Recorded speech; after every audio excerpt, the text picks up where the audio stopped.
플라톤의 이데아, 종교에 갇힌 자와 플라톤의 동굴편입니다.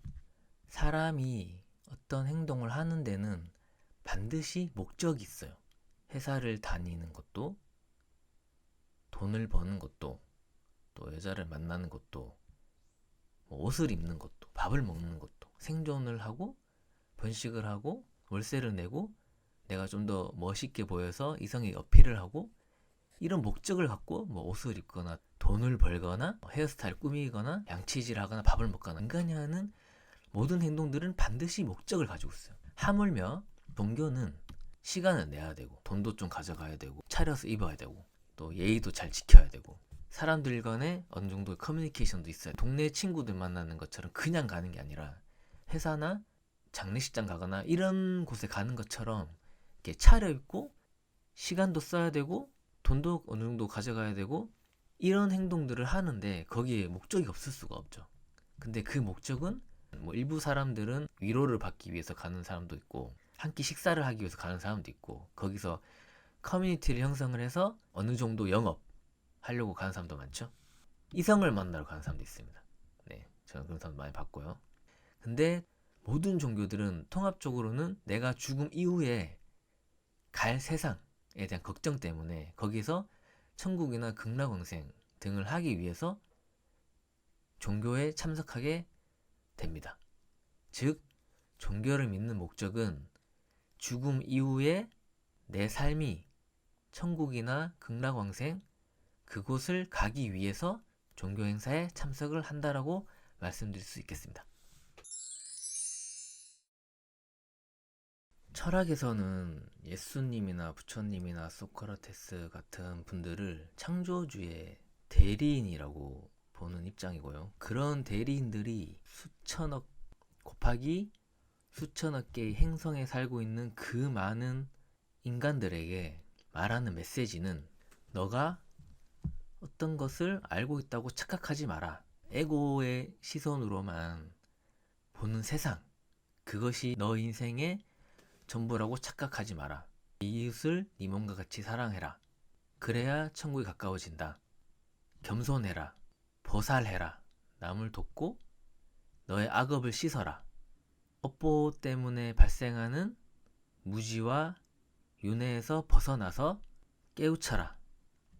이런 메시지들을 중심적으로 전하고 계시는데 특정 종교들은 거의 다 그런 식이죠. 참석해야 되고 기도해야 되고 돈 내야 되고 특히 돈을 내야 되죠. 찬송 불러야 되고 세례 받아야 되고 절을 해야 되고 어느 방향으로 절을 해야 돼요. 어느 특정 종교는 3시 방향으로 절하면 안 되고 9시 방향으로 절을 해야 된다거나 있어요. 각도가. 그런 형식들, 절차들을 만들어서 거기에 해당되는 사람은 너는 우리 종교. 그런 절차들 안 하는 사람들 있잖아요. 너는 이단, 너는 천국 못 가고 자기들이 만들어낸 그런 교리들 있잖아요. 그 원칙과 절차 있잖아요. 그런 것들을 만들어서 거기에 해당되는 사람들만 자기 종교. 아닌 사람들은 전부 다 지옥에 가는 거나 마찬가지. 마치 부사장이랑 사장이랑 싸워가지고 서로 이념이라든가 회사를 끌어가는 원칙이 안 맞아가지고 회사를 나가서 다른 회사를 또 차리잖아요. 그런 형태처럼 종교도 똑같다. 그런 사람들이 믿고 있는 그 경전이라는 것도 그 수천 년 동안 내려온 거예요. 그 글을 어떤 사람들은 창조주랑 하나님이 직접 썼다고 말씀하시는 사람도 있어요.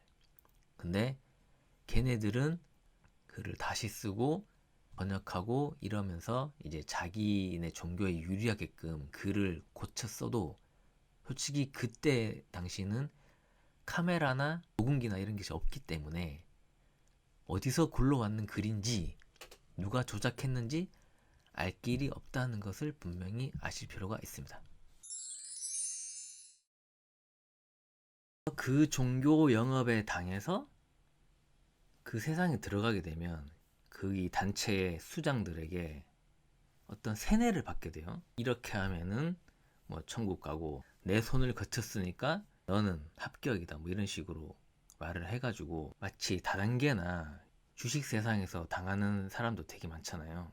그런 유명한 크리에이터라든가 아니면은 TV에 나오는 뭐 전략 분석가 이런 사람들한테 당해가지고 물려서 이제 더 이상 빠져나올 수 없는 상황이 되고 이제 대출 땡기고 이렇게 해서 인생이 망해 가잖아요. 그런 원리랑 똑같이 수장들을 절대적으로 신임하게 됩니다. 물론 그렇지 않은 종교들도 많이 있기는 해요.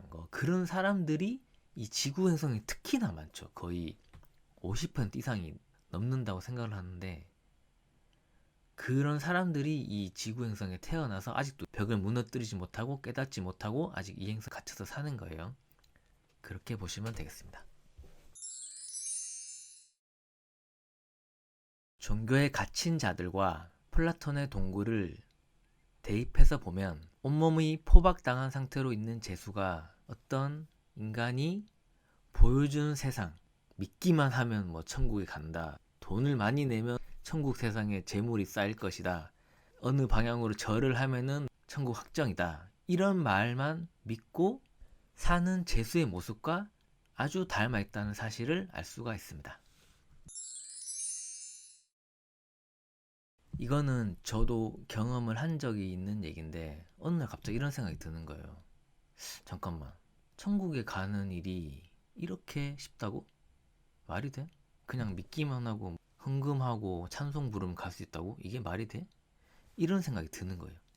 그런 생각이 드는 사람들이 분명 있을 거예요.